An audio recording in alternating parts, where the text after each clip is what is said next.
మన పూర్ణిమ సిల్క్స్ లో కాదాంబరి కలెక్షన్స్ స్వచ్ఛమైన కంచి పట్టు చీరలు. వివరాలకు కాల్ చేయండి. ఈ కేసు చాలా సెన్సేషనల్ కేసు. ఒక అడ్వకేట్గా మీరు ఇంతకుముందు చాలా కేసులు పేదల పక్షాన బాధితుల పక్షాన వాదించిన చరిత్ర మీకుంది. ఈ కేసు ఫస్ట్ ఆఫ్ ఆల్ మీ దృష్టికి ఎలా వచ్చింది? అయితే తిరుమల అని చెప్పేసి నా స్నేహితుడు ఉస్మాన్ యూనివర్సిటీలో నాతో పాటు కలిసి చదువుకుంటూ వాళ్ళ సొంత అత్తగారు గద్వాల అంటే ఎమ్మెల్యేగా పోటీ చేసి ఓడిపోయారు, చాలా తక్కువ ఓట్ల మెజార్. సో అతనుది గద్వాల, మహబూబ్ నగర్ లో బాధితులు ఉన్నారు. అయితే ఇతను లీడర్ అవడం, వాళ్ళ అత్తగారు లీడర్ అవడం, ఈ బాధితులందరూ కూడా అదే పార్టీ అవడంతో ఒక తెలిసిన వ్యక్తి ద్వారా ఈ తిరుమల దగ్గర కేసు వచ్చింది. వస్తే అయితే మా ఫ్రెండ్ హైకోర్టులో పెద్ద లాయర్ గారు ఉన్నారు, మీరు అందరు రండి అని చెప్పి వాళ్ళందరితో ఫస్ట్ కూర్చొని మాట్లాడి ఇట్లా ఒకటి కేసు ఉంది సుబ్బు అంటే ఫైనాన్షియల్ ఫ్రాడ్ కేసు. అంటే ఫైనాన్షియల్ ఫ్రాడ్ కేసులలో మనం ఏం చేయగలం తిరుమల, ఇప్పుడు చూస్తున్నావు కదా ఈ పెంగ్విన్ సెక్యూరిటీస్ అని అవన్నీ ఇవన్నీ కోట్లలో వేల కోట్లలో మోసాలు. నేనంటే జస్ట్ ఒకసారి చూడు, ఒకవేళ దీంట్లో మనం ఏదైనా చేయగలిగితే చేద్దాం అని అన్నాను. సరే రమ్మనండి అంటే నేను ముగ్గురు నలుగురు వస్తారనుకున్నానండి. 40 మంది వచ్చారు అట్ ఏ టైం. ఎప్పుడు జరిగింది ఇది?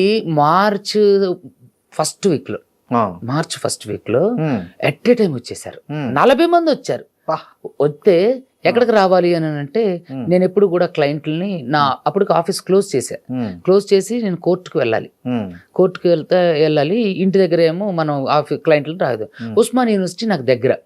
సో ఉస్మాన్ యూనివర్సిటీ కదా, అక్కడ క్యాంటీన్ దగ్గరకు రమ్మని తిరుమల, అక్కడ కలుస్తామని చెప్పేసి రమ్మంటే నేను వెళ్ళేసరికి క్యాంటీన్ నిండిపోయి ఉంది. నేను 4-3 అనుకున్నా, చూస్తే వీళ్ళందరూ బాధితులే అని అన్నారు. నిజంగా లిటరల్గా మీకు చెప్తే దాంట్లో చాలా మందికి చెప్పులు లేవండి, వేసుకోలేదు, డబ్బులు లేవు.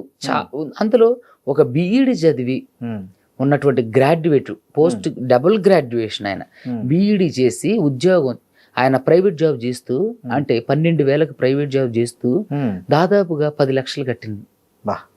కొంతమందికి అసలు పంచగట్టుకొని చెప్పులు లేకోకుండా ఇట్లా పట్టుకొని ఇట్లే ఉన్నారు. అరే చూసి చాలా బాధ అనిపించింది. ఎవరు ఎంతంత ఏంటంటే నా ఇన్ని లక్షలు సార్, ఎవరు ఏంటంటే పలానా రమావత్తు మధు సార్, మంగ్లీ వాళ్ళ మరిది. అరే మంగ్లీ వాళ్ళ మరిదా అంటే, మంగ్లీ వాళ్ళ మరిది అంటే ఎట్లా అంటే వాళ్ళ చిన్న చెల్లిని చేసుకోబోతుండ సార్.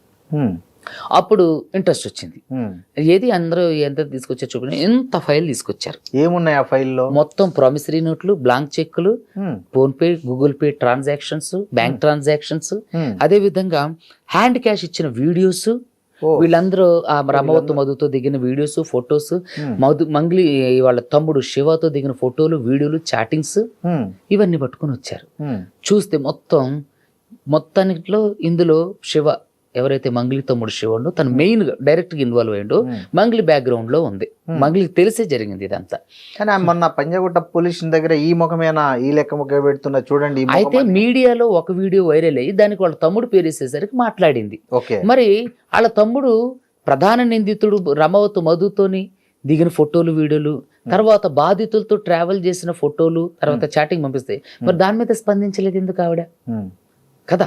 ఇప్పుడు డబ్బులు లెక్క పెడుతున్నటువంటి ఫోటో ఇదేనా అని చెప్పేసి మాట్లాడినటువంటి మంగ్లీ గారు, మరి వాళ్ళ తమ్ముడు గురించి ఫోటో ఒకటి బాధితులతో దిగిన ఫోటో రిలీజ్ చేశాం, బాధితులతో చేసిన చాటింగ్ రిలీజ్ చేశాం, బాధితులతో ఎంతమందితో అయితే మాట్లాడిండో వాళ్ళందరితోనే ఇంటర్వ్యూలు ఇప్పించాం. మరి వాటిని ఎందుకు కౌంటర్ చేయలేదు ఆవిడ? ఇంకొక విషయం, ఎక్కడ నేను విక్టిమ్ని నేను బాధితులకి నేను అండగా ఉంటానని చెప్తున్నారే తప్ప బాధితులందరూ ఇప్పుడు స్టిల్ వాళ్ళు వచ్చి 15 రోజులు అవుతుంది, ఇప్పటికీ హైదరాబాద్ లోనే 5 రూపాయల భోజనం తినుకుంటూ అక్కడెక్కడెక్కడ హోటల్లో, మీకు తెలుసు కదా 250 ఇస్తే అట్లా ఎట్లా ఉంది. మరి అలాంటప్పుడు ఎందుకని ఆవిడ అక్కడికి వచ్చి వాళ్ళ తరపున రావట్లేదు మాట్లాడడానికి? బాధితులు తరపున. ఇప్పుడు ఈ విషయం మీ దృష్టికి వచ్చింది, మీకు తెలుసు చట్టానికి ఏం కావాలో ఆధారాలు అవన్నీ మీరు వెరిఫై చేసుకున్నాకే మీరు ఈ కేసులోకి ఇన్వాల్వ్ అయ్యారా? అవునండి, ఇవన్నీ అన్ని తెలుసుకున్నాక. ఏమండి ఇందులో ఒక్కటే క్వశ్చన్, ప్రధాన నిందితుడు రమవత్తు మధు డే 1 రోజు నేను ఒక మ్యూజిక్ డైరెక్టర్ గారి ద్వారా అసలు మీ పాత్ర ఉందా లేదా తెలుసుకొని, ఇందులో ఒకవేళ మీ పాత్ర లేకపోతే దీని నుంచి మిమ్మల్ని కాపాడడానికి నేను ఏం చేయగలను మాట్లాడడానికి ఆవిడకి ఫోన్ చేసినప్పుడు చాలా వల్గర్ గా మాట్లాడింది. వాళ్ళ తమ్ముడు కూడా డైరెక్టర్ కూడా చెప్పారు ఇంటర్వ్యూలో, వేరే వాళ్ళు మ్యూజిక్ డైరెక్టర్ గారు ఏంటండి వేణుగుడుగులా గారు చెప్పారు, ఆవిడ కూడా పంజాగుట్ట పోలీస్ స్టేషన్ ఇంటర్వ్యూలో చెప్పింది. అవునండి, నేను మీ మీద కేసు పెడతానంటే ఎవరు మంచిగా మాట్లాడతారండి అని చెప్పేసాను. అంటే ఆవిడ వల్గర్గా మాట్లాడింది, అర్థమైపోయింది. వల్గర్గా మాట్లాడింది, వాళ్ళ తమ్ముడితో తీసుకుని ఆడితో కూడా వల్గర్గా మాట్లాడించింది. ప్రధాన నిందితుడు రమావత్ మధుని కూడా ఫోన్లోకి కలిపి వెళ్ళి సార్ని కలిసి దీన్ని ఏంటో మాట్లాడు అని అన్నాను. అన్న తర్వాత వీళ్ళు వల్గర్గా మాట్లాడుతుంటే ఇదేదో విషయం, అసలు వీళ్ళు ఏంటి మర్యాద తెలిసిన మనుషుల్లాగా లేరని. మీరు అది రికార్డ్ చేశారా మీ ఫోన్ లో వాళ్ళు మాట్లాడింది? ఏమండి, ఆడియో కాల్ నేను రికార్డ్ చేసే అలవాట్లు నాకు లేవు. ఇంకోటి నేను అడ్వకేట్ని, నేను రికార్డ్ చేయాల్సిన అవసరం ఉంది. మనం ఆన్ బిహాఫ్ ఆఫ్ క్లయింట్స్. మీరు అక్కడ 10 లక్షలు డిమాండ్ చేశారు డబ్బులు అనే ఒక క్వశ్చన్ అక్కడ రైజ్ అయింది. నిజంగానే మీరు ఆ 10 లక్షలు డిమాండ్ చేశారా? చూడండి, మంగళి గారిని కలిసింది నేను ఒక్కసారి పూజారి నాగేశ్వర గారి ఆఫీస్కి. అది కూడా ఆవిడ పిలిపిస్తేనే నేను వెళ్ళా. వేణు ఉడుగులా గారుతో కూడా ఆవిడే పిలిపిస్తేనే నేను వెళ్ళా. వెళ్ళినప్పుడు వేణు ఉడుగులా గారు ఉన్నారు, పూజారి నాగేశ్వర గారు ఉన్నారు, సురేష్ బొబ్బిలి గారు ఉన్నారు, నేనున్నా, మంగళి ఇంకొక ఆయన ఉన్నారు. మరి వేణు గారికి ఇంటర్వ్యూ చేసినప్పుడు మరి వేణు గారు చెప్పాలిగా, పలానా సుబ్బు అడ్వకేట్ 10 లక్షలు. వాళ్ళైతే ఎవరు చెప్పట్లేదు, బట్ మీరు అడిగారని కూడా చెప్పట్లేదు. వాళ్ళ ఇంటర్వ్యూలో అయితే వాళ్ళు క్లియర్ గా ఏం చెప్తున్నారు, ఆయన కేవలము దీంట్లో ఈమె పాత్ర ఉందా లేదా అని ఒక కన్ఫర్మేషన్ కోసం అతను ఒక ప్రయత్నం చేశాడు తప్ప అతను మాకు తెలిసి ఎక్కడ డబ్బులు డిమాండ్ చేయలేదనే విషయం వాళ్ళు క్లియర్ గా చెప్పారు. అంటే ఇప్పుడు ఎవరు అబద్ధం ఆడుతున్నట్టు? తర్వాత అడ్వకేట్ సుబ్బు నన్ను మానసికంగా వేధించిండు అని ఎక్కడ అంటే, ఇప్పుడు ఆన్ బిహాఫ్ ఆఫ్ క్లయింట్స్ తరపున వేసేవాళ్ళు కూడా ఎవరైతే నిజంగా నిందితులు ఉన్నారో వాళ్ళు కూడా మా మీద కేసు లేని మానసికంగా బాధపడతారు. అంటే ఇక న్యాయ వ్యవస్థ బ్రతుకుంటది. ఇక అట్లా ఏంటంటే దీంట్లో కూడా మంగళి గారి అడ్వకేట్ ఇచ్చినటువంటి సలహా ఇది. ఆయన కేసు పెట్టిండు, మీరు కౌంటర్ కేసు పెట్టండి, పెడితే ఇది వీగిపోవడానికి అవకాశం ఉంది అని. ఎంత అవుతుంది, ఇంత రోడ్డు మీదకి అవుతుంది, ఇంత బడ్జెట్ లోకి వచ్చేస్తామని వాళ్ళు అనుకోలే. అవును, బాధితులు ఉన్నారు. ఇప్పుడు నేను దీంట్లో ఇంకోటి ఇష్టం అండి. ఇప్పుడు మీరు పంజాగుట్ట పోలీసులు ఎప్పుడు ఎఫ్ఐఆర్ ఈ బాధితుల తరఫున మీరు కేసు ఫైల్ చేశారా? నన్ను బెదిరించారు. అక్కడికి వెళ్ళిన తర్వాత ఏమైందంటే ఇదంతా ఎట్లో పోతుంది, వాళ్ళ తమ్ముడితో బూతులు మాట్లాడించి బూతులు మాట్లాడించి చేస్తే నేను అక్కడ నుంచి వెళ్ళిపోవడానికి ప్రయత్నం చేస్తే బయటకు వచ్చి మళ్ళీ కెమెరాలు లేని దగ్గర అంటే లిఫ్ట్ దగ్గర పక్కకు వచ్చి అరే అంటే ఇక బూతులతో మాట్లాడుతూ వాళ్ళ తమ్ముడితో కూడా మాట్లాడిస్తే నేను ట్రక్తో గుద్ది చంపించేద్దాం రాదని మాట్లాడుతుంటే గొడవ అవుతుందేమో అని చెప్పేసి మా తిరుమలని రవ్వన్ అని ఇద్దరు ఉన్నారు, అదే మా ఫ్రెండ్ తిరుమల. నేను ఆ రోజు బాధితులు తీసుకుని వెళ్ళా, మళ్ళీ 8 మంది బాధితులను తీసుకుని వెళ్ళా. ఆ రోజు ఒక ప్రముఖ ఛానల్ కి ఆయన ఆఫీస్ కింద ఇంటర్వ్యూ కూడా ఇచ్చి మాట్లాడి వచ్చేటప్పటికి ఇదేదో గొడవలాగా అవుతుందని చెప్పేసి వాళ్ళు నన్ను తీసుకెళ్ళటం, అక్కడ నుంచి పంజాగుట్ట పోలీస్ స్టేషన్కి వెళ్ళి కేసు పెట్టడం, అది 14 రోజులకి ఎఫ్ఐఆర్ అవడం. అంటే మీరు కేసు ఏమని పెట్టారు? మిమ్మల్ని బెదిరించారని పెట్టారా లేదా ఈ స్కామ్ గురించి పెట్టారా? నన్ను అంటే ఇట్లా కేసు గురించి మాట్లాడడానికి వెళ్తే ఇట్లా బెదిరించి ఇట్లా నన్ను చంపుతా, అది చేస్తా, ఇది చేస్తా, కేసు నుంచి తప్పుకో, మా పేర్లు తీసే, అట్లా వీడియోలు తీసే. అంటే ఫస్ట్ రోజు వీడియోలు తీసే అనేది ఇక్కడ ఎందుకు వచ్చిందంటే ఫస్ట్ రోజు నేను మాట్లాడింది అదే, మీకు ఈ నుంచి మాట్లాడదాం, ఇట్లా వచ్చారు, సో మీ గురించి మీ పాత్ర ఉందా లేదా తెలుసుకున్నప్పుడు ఆవిడ యారగెంట్గా మాట్లాడాకి నేను ప్రెస్ మీట్ పెట్టి వీడియోలన్నీ వైరల్ అయ్యాక ఆవిడ వీళ్ళతో పిలిపించింది. పిలిపించి ఆమె చేసిన ప్రధాన డిమాండ్లు ఏంటి, నా కేసులో నుంచి నన్ను మా తమ్ముడు తీసేయండి, మా మీద ఉన్నటువంటి వీడియోలు డిలీట్ చేయించేసేయండి అని అంతే. సరే మీరు దాంట్లో తప్పు చేయలేదన్నారు కదా, బాధితులకి తరపున మీరు రండి. ఆడి మీద ఎవరైతే ఇప్పుడు వీళ్ళు కంప్లైంట్ చేస్తున్నారో రమావత్ మధు మీద, భరత్ చౌహాన్ మీద, శైలజ చౌహాన్ మీద, తర్వాత ఇంకొక ఇద్దరు ఉన్నారు, వాళ్ళ మీద మీరు కేసు పెట్టండి. అప్పుడు మీ తప్పు లేదని నమ్ముతుంటే ఆడెవడు నాకేం తెలుసండి, నేనెందుకు కేసు పెడతా, కేసు పెట్టిన పోలీస్ స్టేషన్ చుట్టూ ఎందుకు తిరుగుతా అంది. తర్వాత సరే పోనీ అండి మా అమ్మకు బాధితులు మా సమక్షంలో వాడిని పోలీసులకు తీసుకొచ్చి అప్పగించండి అంటే నేను చేయను అంది. అంటే ఆ రోజు పోలీస్ స్టేషన్కి వెళ్ళడానికి ఇబ్బంది పడ్డ ఆవిడ మరి ఈ రోజు పోలీస్ స్టేషన్ చుట్టూరు ఎందుకు తిరుగుతుంది?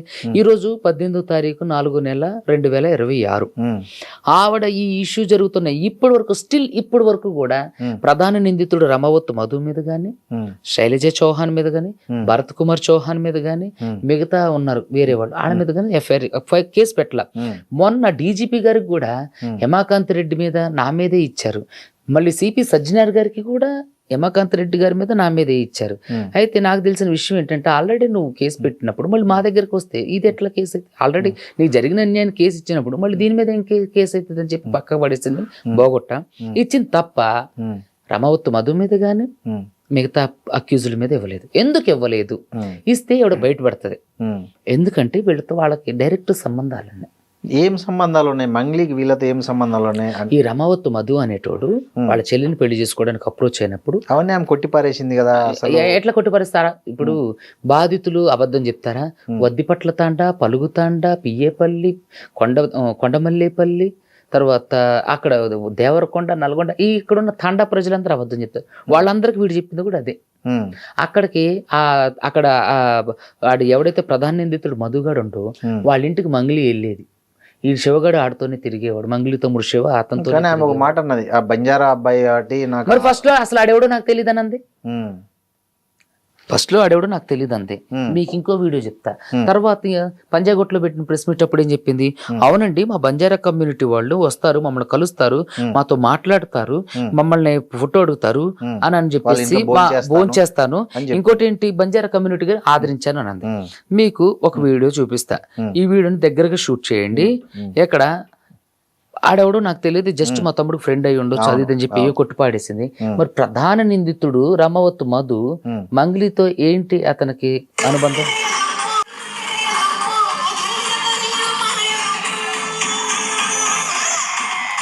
ప్రధాన నిందితుడు మధు ఉంటాడు పక్కన.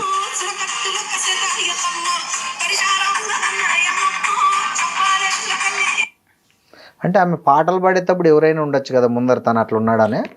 పాటలు పాడేటప్పుడు సభ్యులు లేడు, డయస్ మీద బ్యాండ్లు పక్కన కూర్చొని ఉండు.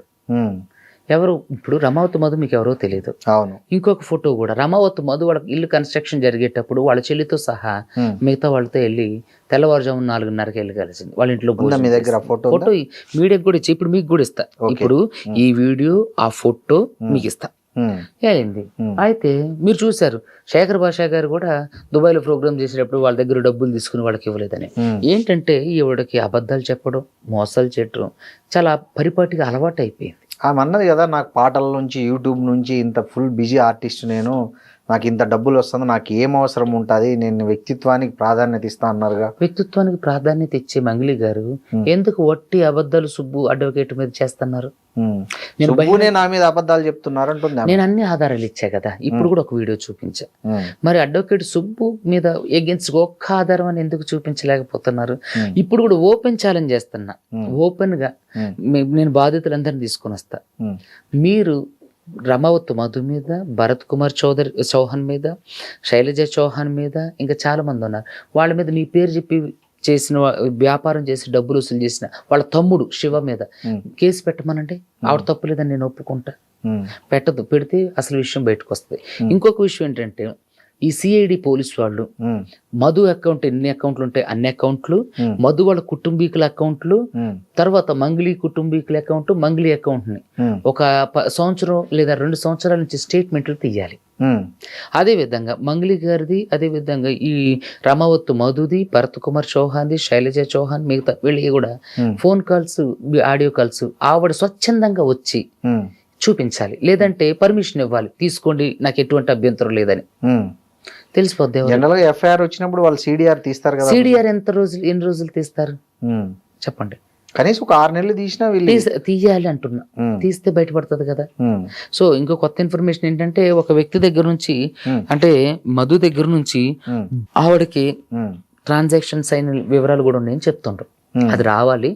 ఇవన్నీ కూడా అంటే ఆమె ఒక సెలబ్రిటీ, దీన్ని ప్రమోట్ చేయడానికి తనకి ఏమన్నా ఇచ్చారేమో బహుశా. అట్లా ఏమండి, బ్యాంక్ అకౌంట్ లో అప్పుడిప్పుడు ఇప్పుడు ఎట్లా ప్రమోట్ చేస్తారండి? అంటే ఈ మధ్య కాదా, పాతవి. ఓకే. సో ఇప్పుడు ఈ మధ్యలో వేస్తే మళ్ళీ ఆవిడ తిరిగి ఆ అకౌంట్ కిందకి డబ్బులు కొడుతుంది కదా. అయితే నేను ఏమంటానంటే, నేను అదే చెప్తున్నా, ఇప్పుడు మంగ్లీ గారికి సంబంధించినంత వరకు ఆవిడ చేస్తున్నటువంటి అలిగేషన్స్ ఇవన్నీ కూడా నిరూపించుకోమనండి. ఆమె మిమ్మల్ని అదే అంటుంది కదా, నా ప్రమేయం ఉన్నట్లు మీరు నిరూపించండి. నిరూపించాం కదా వాళ్ళతో. ఇప్పుడు ఆవిడ వాళ్ళ తమ్ముడు ఏం చేస్తాడు, బాధితులతో వాళ్ళ తమ్ముడు ఏం చేస్తాడు, ప్రధాన నిందితుడితో వాళ్ళ తమ్ముడు ఏం చేస్తుండ్రు, మంగ్లీతో ప్రధాన నిందితుడు ఎందుకు తిరుగుతుండ్రు, ఎందుకుండు, మంగ్లీ ప్రధాన నిందితుడి ఇంటికి ఎందుకు వెళ్ళింది? ఓకే, అన్నం తినటానికే వెళ్ళింది. మరి మీ పేరు చెప్పి మీకేం తెలియదు, మరి మీ పేరు చెప్పి ఇట్లా 100 కోట్ల స్కామ్ 100 మంది దగ్గర నుంచి చేస్తారు, ఒక్కడన్నా మీకు ఇన్ఫర్మేషన్ ఇచ్చి ఉండడా? మీకు తెలిసి ఉండదా? వాళ్ళ తమ్ముడైనా చెప్పిండొచ్చు కదా. చెప్పండొచ్చు కదా, వాళ్ళ తమ్ముడే ఉండి వాళ్ళ తమ్ముడు చేసే వ్యవహారం ఏంటో తెలీదా? సో ఇదంతా ఏంటంటే జనాల్ని మభ్య పెట్టే వ్యవహారం. ఇప్పటికైనా సరే ఆవిడ తప్పు లేకపోతే నేను ఒప్పుకుంటా, ఆవిడ తప్పు లేకపోతే ఫెయిర్ గా వాళ్ళందరి మీద కేసులు పెట్టి ఆ అకౌంట్ లో ఉన్న డబ్బులన్నీ కూడా రికవరీ చేయించి బాధితులకు ఇవ్వమనండి. నేను బహిరంగ క్షమాపణ చేయాల్సింది పోలీసులు కదా. ఈవిడ తలుచుకుంటే చేయగలదు. ఇప్పుడు ఒక స్క్రిప్ట్ ఇచ్చి ఒక దూరంగా ఒక రూమ్ లో కూర్చోబెట్టించి ఎవరికి తెలియకోకుండా ఒక ఇంటర్వ్యూ అది ఒక వీడియో తీసి రిలీజ్ చేసి పంపించి ఏదో ఒక ఛానల్కి, అది వాళ్ళ అనుకూలమైనటువంటి ఒక ఛానల్కి ఇంటర్వ్యూ ఇచ్చినటువంటి వాళ్ళు, ధైర్యం లేనటువంటి వాళ్ళు బహిరంగంగా ప్రెస్ మీట్ పెట్టమనండి. ధైర్యంగా వచ్చి ప్రెస్ మీట్ పెట్ట. ఇప్పుడు మధు అంటే అరెస్ట్ అయ్యండు, మిగతా వాళ్ళు వచ్చి ధైర్యంగా ప్రెస్ మీట్ పెట్టమనండి. మధు అరెస్ట్ అయ్యాడా? అరెస్ట్ అయ్యండు, సిఐడి వాళ్ళు అరెస్ట్ చేశారు. ఎప్పుడు? నిన్నో మొన్న అయ్యిండని చెప్పి. కానీ అతను ఒక వీడియో రిలీజ్ అయింది, అతను ఈ ఎవరైతే మీ హిమకాంత్ రెడ్డి ఇంకొక లేడీ గురించి వాళ్ళందరూ ఇది ఇది అని చెప్పి ఆయన ఒక వీడియో రిలీజ్ చేశారు. చూసారా మీరు దాన్ని? చూసానండి. సో దాని గురించి నేను ఏమంటానంటే, ఇప్పుడు బ్యాంక్ ట్రాన్సాక్షన్ జరగడానికి ఆధారాలు ఉన్నప్పుడు వాళ్ళ మధ్య జరిగిందంటానికి తప్పు జరిగిందంటే ఒక ఆధారం చూపించమనండి. వాళ్ళంతా బాధితులు. హిమకాంత్ రెడ్డి డే 1 నుంచి ఫైట్ చేస్తున్నటువంటి వ్యక్తి. సరిత అనే ఆవిడ పాపం ఆవిడ తినక ఆవిడ చూసారా ఏడుస్తుంది. వాళ్ళ ఆయన గారికి ఆమెకు ఒక కుటుంబం ఉంది కదా, ఇప్పుడు ఆమెకు ఒక కుటుంబం ఉంది కదా. ఈ ఎదవ, ఈ చిల్లర వెధవ, ఈ మోసగాడు, ఆడి మీద 100 కేసులు ఉన్నటువంటి ఒక చిల్లర వెధవ ఒక ఏదో చెప్పిండి. దయచేసి ప్రజలు నమ్మకండి. ఇదంతా ఏంటంటే అసలు కేసుకి దానికి ఏంటి అప్రస్తుతం కదా. అది వాళ్ళ మధ్య అలాంటిది ఎందుకు ఉంటుందండి? ఆవిడెక్కడో కరీంనగర్, ఏందెక్కడో మహబూబ్ నగర్. సో డబ్బుల వరకే తప్ప ఎందుకు ఉంటుందండి? ఆవిడతో పాటు మరి మిగతా చాలా మంది ఆడవాళ్ళు పెట్టారు. ఆవిడ బలంగా ధైర్యంగా నిలబడి పోరాడుతుంది కాబట్టి ఆవిడని సైడ్ చేయాలి. ఆవిడ మీద ఏదో ఒక అలిగేషన్ చేస్తే ఆవిడ మీడియా ముందుకు రాదు, వాళ్ళ కుటుంబీకులు రానివ్వరు. సో కేసు వీగిపోకుంటూ వస్తుంది అని చెప్పి చేస్తున్నారు. కానీ ఆవిడ చాలా స్ట్రాంగ్గా నిలబడింది. ఆవిడ మీద కేసు కూడా నిన్న పెట్టమైంది, అది ఎఫ్ఐఆర్ అయ్యే పనిలో కూడా ఉంది. సో ఇక్కడ నేనేమంటానంటే మంగళి గారు చేయగలరు. ఒక స్క్రిప్ట్ ఇచ్చి వాడితో ఒక స్క్రిప్ట్ చదివించి ఒక రూమ్ లో కూర్చోబెట్టించి చిన్నపిల్లలా చేయకండి. జనం చూసి నవ్వుతున్నారు, అందరికీ తెలుసు మీరు ఏది చేస్తున్నారు అనేది. సో కాబట్టి బహిరంగంగా రమ్మనండి, బహిరంగ చర్చకు సిద్ధమా అని అడగండి. నేను వస్తా బాధ్యతలు తీసుకుని, ఆవిడ రమ్మనండి వాళ్ళందరిని తీసుకుని. ఇదంతా ఏంటంటే బుల్షిట్ థింగ్స్ కావాలని.